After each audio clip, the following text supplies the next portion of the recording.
ঢাকার ধামরাই উপজেলার ইতিহাস, ঐতিহ্য আর সমৃদ্ধির সাথে ৪০০ বছর ধরে মিশে আছে ধামরাইয়ের বানরকুল। একসময় ধামরাই ছিল বানরের অভয়ারণ্য। শিল্পায়নের কারণে সমস্যা হলেও এখানকার বানরগুলো আজও ধামরাই ছেড়ে চলে যায়নি। এখানকার মানুষের সাথে প্রতিবেশীর মতো সখ্যতা গড়ে তুলেছে এই প্রাণীগুলো।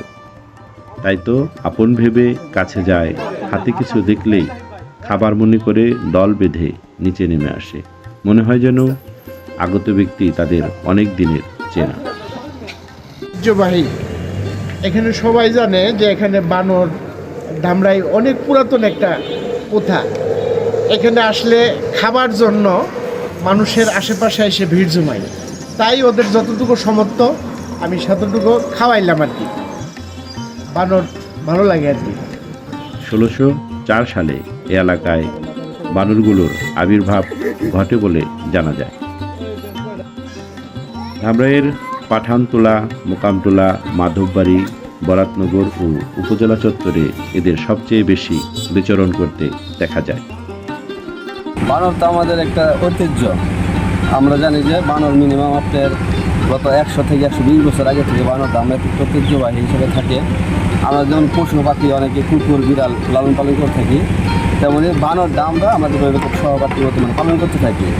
আর ধামরাইতে বানর ইদানিং দেখা যাচ্ছে যে বিলুপ্ত হয়ে যাচ্ছে, কারণ বানর ইদানিং অনেক কমে যাচ্ছে। হয়তো খাবার দাবার বা আপনার কলকারখানা সব কিছু মিলে আমরা বানরগুলো ইদানিং বিলুপ্ত হয়ে যাচ্ছে। বানরগুলোকে যদি আমরা ঠিকমতো খাবার দাবার দিতে পারি বা পর্যাপ্ত পরিমাণ ওদের যে রক্ষণাবেক্ষণ করতে পারি, তাহলে হয়তো আবার বৃদ্ধি পাবে। এই বানর কিন্তু ঐতিহ্য হিসাবেই বাইরের থেকেও অনেকে ধামরাইতে বানর দেখার জন্য আসে। বানর ধামরাই উপজেলা থেকে শুরু করে ধামরাই পৌরসভার ভিতরে হাজার হাজার বানর থাকে, কিন্তু আমরা একে রক্ষণাবেক্ষণ করতে পারতেছি না বিধায় আস্তে আস্তে জীবন যাচ্ছে এবং বিলুপ্ত হয়ে যাচ্ছে। আমাদের ঐতিহ্যটা নষ্ট হয়ে যাচ্ছে।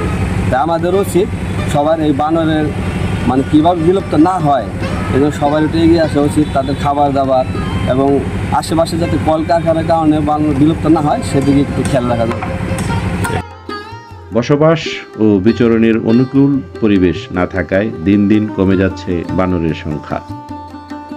কালের বিবর্তনে গাছপালা কেটে তৈরি করা হয়েছে পাকা স্থাপনা। এসব স্থাপনায় সংযোগ দেওয়া বৈদ্যুতিক তার আর তারে বিদ্যুতায়িত হয়ে ইতিমধ্যে বেশ কিছু বানর মারাও গেছে।